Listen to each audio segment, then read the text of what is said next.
Dalam Islam, kepemimpinan sebuah negara perkara yang sangat penting. Kepemimpinan memiliki tugas menjaga perkara-perkara agama dan mengatur urusan-urusan keduniaan. Jika agama tujuannya menjaga pokok syariah, maka mengatur urusan keduniaan bertujuan menegakkan keadilan sosial kepada semua golongan. Inilah yang dilakukan oleh Rasulullah sebagai kepala pemerintahan di Madinah. Beliau mempersatukan seluruh kelompok yang ada dengan suatu kesepakatan luhur yang disebut dengan Piagam Madinah. Buku Muhammad Sang Negarawan adalah salah satu dari sedikit buku yang memotret rekam jejak Rasulullah dalam memimpin, mengeluarkan kebijakan, serta langkah diplomasi yang beliau lakukan sebagai seorang negarawan.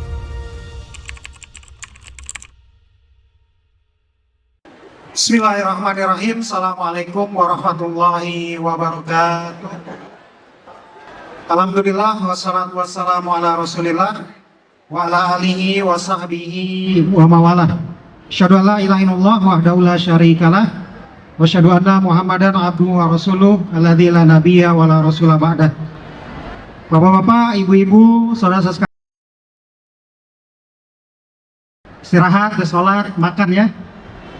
Hari ini nanti kita akan mengadakan diskusi launching dan diskusi buku berjudul Muhammad Sang Negarawan, Belajar Kepemimpinan Politik dari Nabi SAW, yang ditulis oleh Bapak Thohir Bawazir. Insya Allah kita dalam sekitar 1 jam lebih ke depan kita akan launching buku ini, berdiskusi, dan nanti silakan siapa yang ingin bertanya akan ada hadiah menarik dari Pustaka Al-Kautsar bagi 2 orang penanya terbaik. Kemudian bagi yang ingin memiliki buku ini juga bisa bisa datang di stand Pustaka Al-Kautsar di sebelah kanan panggung. Nanti bisa mendapatkan dengan harga diskon yang khusus. Bahkan kalau perlu ada book signing ya, tanda tangan dari penulisnya. Tanpa memperpanjang waktu, kami panggilkan penulis buku Muhammad Sang Negarawan, Bapak Dr. Andes Thohir Bawazir, untuk naik ke atas panggung. Silakan.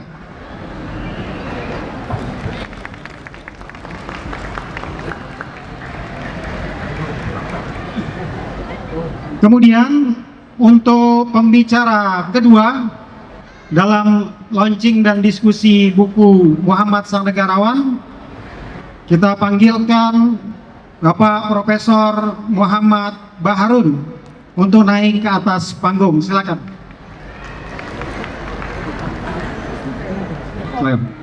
Ya. Narasumber ketiga sejatinya akan hadir Bapak Dr. Fadlizon, tetapi karena beliau berhalangan, beliau ada acara di Azerbaijan sebagai Ketua Parlemen Dunia. Karena itu tidak bisa hadir dalam diskusi pada siang hari ini. Tetapi tentu saja mudah-mudahan tidak mengurangi semangat kita untuk hadir dan juga tidak mengurangi semangat kita untuk sama-sama mendengarkan pemaparan dari kedua narasumber kita. Sebelumnya kita beri aplaus dulu pada 2 narasumber kita, Bapak Thohir Bawazir dan Profesor Muhammad Baharun.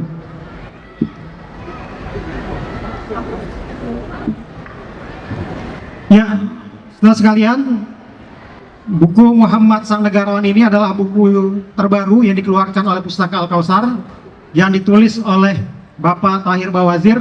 Tentu ini sangat tepat momennya. Ya, yang pertama tentu saja di tengah tahun politik yang kita akan memilih seorang pemimpin. Yang kedua, bulan ini adalah bulan Rabiul Awal, dan tentu saja sangat penting untuk kita mengenal Nabi SAW dalam perspektif yang berbeda. Mungkin sudah banyak buku sirah, buku tentang biografi Nabi SAW yang ditulis, tetapi pada buku ini Bapak Thohir Bawazir lebih spesifik untuk menulis buku Nabi Muhammad SAW Sang Negarawan. Kepada Bapak Thohir Bawazir, waktunya 20 menit kami persilakan. Bismillahirrahmanirrahim. Assalamualaikum warahmatullahi wabarakatuh. Alhamdulillahirabbil alamin wassalatu wassalamu ala asrofil anbiya'i wal mursalin wa ala alihi washabihi ajmain. Rabbi shrah li sadri wa yassir li amri wahlul 'uqdatam min lisani yafqahu qawli. Alhamdulillah, di kesempatan yang berbahagia ini di siang hari di acara Islamic Book Fair kami dapat meluncurkan sebuah buku yang memang kita sengaja hadirkan untuk Islamic Book Fair, sekaligus tadi menghadapi momentum tahun politik. Kita tidak mau bicara tentang politik praktis, tapi kita membuat semacam guidance atau panduan bagaimana seharusnya seorang politisi Islam. Dan kita menyadari bahwa buku tentang sirah Nabi sangat banyak gitu ya, sirah Nabi. Insya Allah kita sangat mengenal buku yang terkait dengan kehidupan Nabi SAW, kita sangat banyak beredar. Kemudian juga banyak buku yang spesifik membicarakan tentang kepemimpinan beliau di rumah tangga. Bahkan ada juga buku yang terkait dengan Rasul, tapi tentang bagaimana Nabi menjadi sumber inspirator. Kemudian juga ada juga tentang kesehatan ala Nabi, semuanya tentang Nabi. Namun bahkan ada perang sesuai Nabi gitu. Namun tentang kepemimpinan Nabi dalam aspek politik itu sangat sedikit. Bahkan di dalam buku bahasa Arabnya pun saya sendiri kesulitan mencari. Nah, untuk itu saya mencoba menulis sendiri berdasarkan referensi yang kita miliki yang sudah, alhamdulillah kita sudah lama bergelut di bidang buku, sudah lebih dari 33 tahun. Kita ini tiap hari mainannya sama buku. Sehingga kita mencoba menulis tentang aspek kepemimpinan Nabi dari segi politik. Dan itu yang disebut kenegarawan. Nah, harus kita sadari junjungan kita Nabi Muhammad SAW adalah merupakan uswatun hasanah. Sebagaimana disebutkan di dalam surat Al-Ahzab, laqad kana lakum fi Rasulillahi uswatun hasanah. Sesungguhnya telah ada pada diri Rasul suri teladan yang baik bagimu. Liman kana yarjullaha wal yaumal akhir wa dzakarullaha katsira. Yaitu bagi orang-orang yang mengharap rahmat Allah dan menunggu kedatangan hari kiamat, dan dia banyak menyebut nama Allah. Artinya Rasul adalah figur teladan, figur yang paling sempurna untuk kita contoh dari semua aspek kehidupannya. Termasuk menjadi politisi pun harus belajar kepada Nabi. Karena kita tahu bahwa politisi muslim belum tentu bercermin pada diri Rasul. Kadang mereka belajarnya malah pada politisi Machiavelli yang punya slogan tujuan politik itu menghalalkan segala cara. Jadi kalau menurut ilmu politik yang banyak dipakai di barat itu semua halal. Nah, kalau Islam punya norma, punya kaidah, punya aturan main. Karena dalam Islam politik itu bukan untuk sekedar memperkaya atau mendapat kekuasaan, tetapi menjadi sumber wasilah untuk mendapat ridho Allah. Sehingga saya katakan seorang politisi yang jujur, yang bercermin pada Rasulullah SAW adalah suatu profesi yang paling paripurna, yang paling istimewa, yang insya Allah nilai dan derajatnya paling tinggi. Jadi dibanding guru, politisi muslim insya Allah lebih tinggi karena cobanya lebih banyak. Kalau Anda sebagai guru mungkin gangguannya nggak banyak, tapi seorang politisi pasti fitnahnya banyak, cobaannya banyak, yang ngerimbungin juga banyak. Pasti imbalan pahalanya banyak kalau istiqomah. Itu syaratnya harus istiqomah itu ya. Kalau tergiur dengan uang dan sebagainya ya lain lagi ceritanya, berarti dia tidak meneladani junjungan kita. Dan sayang sekali referensi buku tentang politik Islam termasuk sangat langka. Hal ini kita sadari ternyata memang ada kemunduran dari segi pemikiran politik Islam, karena Islam mengalami dulu di zaman Khulafaur Rasyidin, kemudian mengalami era berikutnya yaitu era kerajaan, baik dinasti Bani Umayyah maupun Abbasiyah, sehingga pembicaraan tentang politik, pembicaraan tentang kekuasaan itu seolah-olah itu menjadi wilayah istana. Nah, sehingga orang tidak terlalu bebas berbicara soal politik. Bicara lain boleh, tapi bicara politik, bicara penguasa itu pasti banyak masalah. Nah, sehingga ilmu perpolitikan Islam itu agak tersendat perkembangannya. Nah, harus dipahami bahwa figur Nabi Muhammad SAW sebelum diangkat sebagai Rasul itu sudah mendapat julukan Al-Amin oleh orang-orang masyarakat Mekah. Artinya semua orang Mekah menyukai pada pribadi Nabi. Namun begitu wahyu turun, begitu Iqra turun, kemudian masyarakat Arab terbelah, kemudian menjadi begitu banyak varian terhadap Nabi. Dan di dalam buku ini saya sebutkan ada 9 karakteristik masyarakat Arab menyikapi tentang Islam yang dibawa oleh Rasul. Kalau sebelum Islam turun, mereka semuanya mencintai Nabi, semuanya mempercaya Nabi. Begitu Islam turun, sudah berubah. Ada yang istiqomah, ada yang ragu-ragu, ada yang menjadi musuh sejati, ada yang munafik. Itu semuanya kelihatan setelah wahyu itu turun. Jadi mereka sebetulnya tidak pernah bermasalah dengan pribadi Nabi, namun bermasalah terhadap Al-Qur'annya sendiri, terhadap wahyu itu sendiri.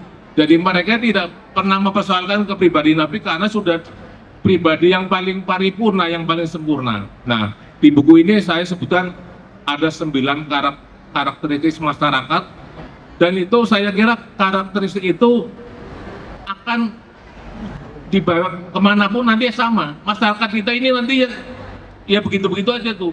9 model masyarakat terhadap kebenaran itu ada 9 model. Jadi nggak akan berubah karena karakter manusia pada dasarnya sama. Cuman pelakunya bisa berganti-ganti. Si fulan udah mati, nanti besok ada lagi. Orang munafik zaman Nabi ada, sekarang juga banyak. Orang-orang yang istiqomah di zaman Nabi ada, insya Allah kita di zaman sekarang juga ada. Jadi hanya beda pelaku politiknya saja yang berbeda. Nah, kemudian di buku ini saya sebutkan ada 20 karakter kepemimpinan Nabi yang menunjukkan bahwa beliau adalah seorang negarawan yang paling hebat, yang paling sempurna, yang wajib kita teladani selaku umat Islam. Nah, kemudian seorang pemimpin, seorang teladan itu akan terbaca ketika seorang pemimpin itu menang perang, kalah perang, berunding dengan musuh, kemudian juga bernegosiasi dan sebagainya. Kalau Nabi Muhammad nggak pernah kalah perang, itu lain ceritanya. Ternyata hikmah dari kekalahan perang, terutama di perang Uhud itu sangat luar biasa. Makanya di buku ini saya banyak membahas tentang perang Uhud yang dimana umat Islam itu kalah. Bahkan saya tidak banyak menyinggung tentang perang Badar yang menang itu ya.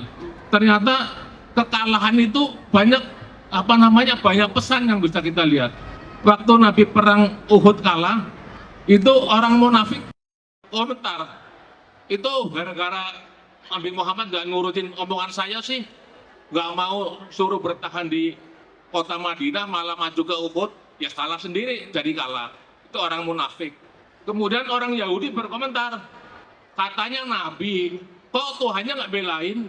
Nah itu di perang Uhud itu pada keluar tuh, munafikun keluar, kafir keluar omongannya terhadap Nabi. Nah disitulah kepemimpinan Nabi kelihatan ketika menghadapi perang Uhud.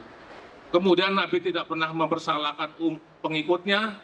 Kemudian juga Nabi bisa menetralisir, bahkan bisa memberi motivasi kepada umatnya, sehingga bisa memilah orang-orang yang punya penyakit hati itu bisa tersaring. Jadi kekalahan itu ternyata penting, karena kita hidup kan ada kalahnya, kita hidup kan ada senang, ada susah. Kalau Nabi ngasih gambaran menang terus, senang terus, kita nggak dapat belajar bagaimana kalau kita kalah, bagaimana kalau kita menghadapi kesulitan. Nah, di kehidupan Nabi semuanya ada semua. Ada enaknya, ada nggak enaknya. Kemudian bagaimana Nabi berunding dengan musuh, itu juga ada gambarannya. Kalau enak semua, pasti kita nggak bisa belajar. Makanya kita nggak heran, Nabi juga waktu sholat pernah keliru. Sholat asar cuma 2 rakaat. Ternyata mungkin Allah sengaja biar Nabi keliru, sehingga ngasih tahu, oh ya kalau kamu sholatnya keliru, ada caranya untuk memperbaiki kekeliruan itu. Kalau misalnya Nabi sholatnya sempurna terus, benar terus, nanti giliran kita sholat keliru, mungkin kita mau tanya sama siapa? Wong Nabinya sholatnya nggak pernah keliru. Nah ternyata ada manfaat kelirunya Nabi itu ada. Begitu pula manfaat kalah perang juga ada. Di sini saya gambarkan ada 20 karakter kepemimpinan Nabi. Begitu pula Nabi dikenal juga seorang pemimpin yang sangat suka bermusyawarah dengan para sahabatnya. Padahal waktu itu wahyu masih turun terus. Andai kata Nabi nggak ngajak rundingan, juga nggak ada masalah. Karena Allah pasti akan ngasih tahu sama Nabi, begini loh Nabi, begini loh. Tapi Nabi bermusyawarah. Artinya apa? Walaupun wahyu masih ada mekanisme diskusi, mekanisme demokrasi kalau kita sekarang itu bertukar pikiran sehingga semua pendapat, semua gagasan juga diterima. Itulah salah satu wujud seorang pemimpin. Pemimpin juga harus mendengar audiennya, mendengar pengikutnya, harus tukar pikiran, pendapat dan sebagainya. Itu ada di dalam buku ini, ada begitu banyak keteladanan yang diberikan oleh Nabi yang sehingga kita harapkan itu menjadi cermin para politisi kita ini. Dan insya Allah ini saya niat bikin buku itu ya itunya untuk memberi sumbangsih pemikiran dan ilmu supaya dalam kehidupan politik kita ini kita punya panutan, ya kita manfaatkan panutan kita supaya kehidupan politik itu tidak hanya sekedar bagaimana seseorang berkuasa, bagaimana seseorang bisa memperkaya dirinya, karena semua perilaku kita semuanya ada pertanggungjawabannya. Dan itu mungkin kalau yang ingin lebih jelas bisa membaca di buku ini. Dan dalam buku ini juga saya sebutin bagaimana filsafat Barat memandang tentang kekuasaan dan bagaimana Islam memandang kekuasaan. Nah, ini supaya tahu bahwa kekuasaan itu bukan suatu kenikmatan, tapi suatu amanat.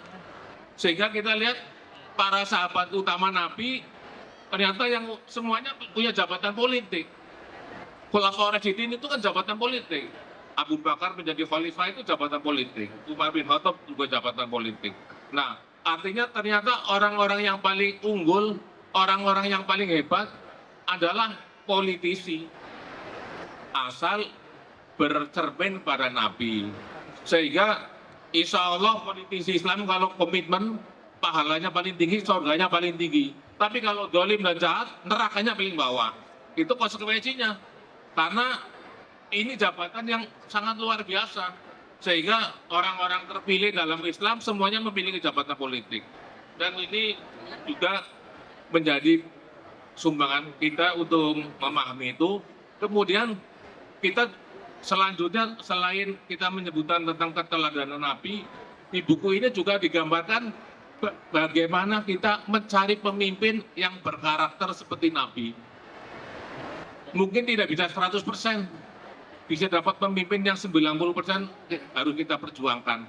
Tahu nggak? Kita menuntut orang seperti Nabi 100% saya kira nggak ada.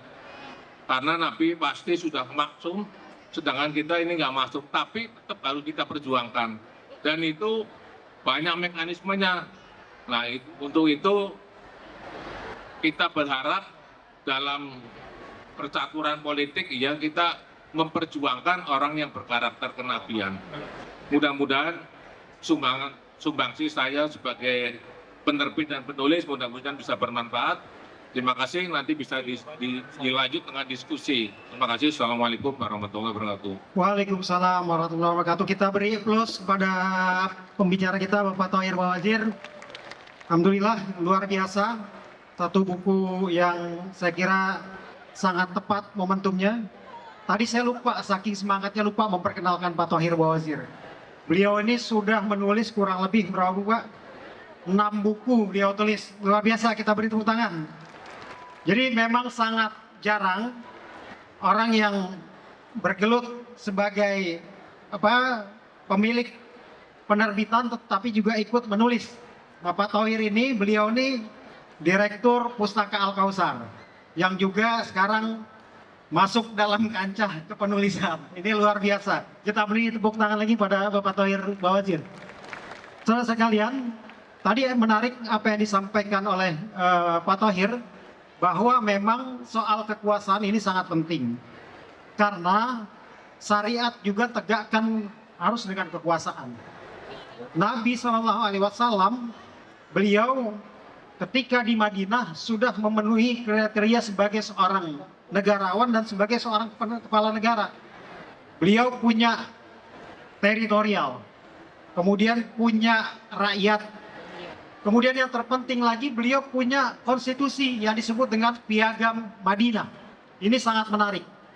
Belum lagi ketika beliau melakukan aktivitas-aktivitas kenegarawanan atau aktivitas-aktivitas sebagai seorang kepala negara, mengirim delegasi, memperkuat kekuatan militer, membangun ekonomi dan lain sebagainya. Ini merupakan kerja-kerja seorang kepala negara ataupun seorang negarawan.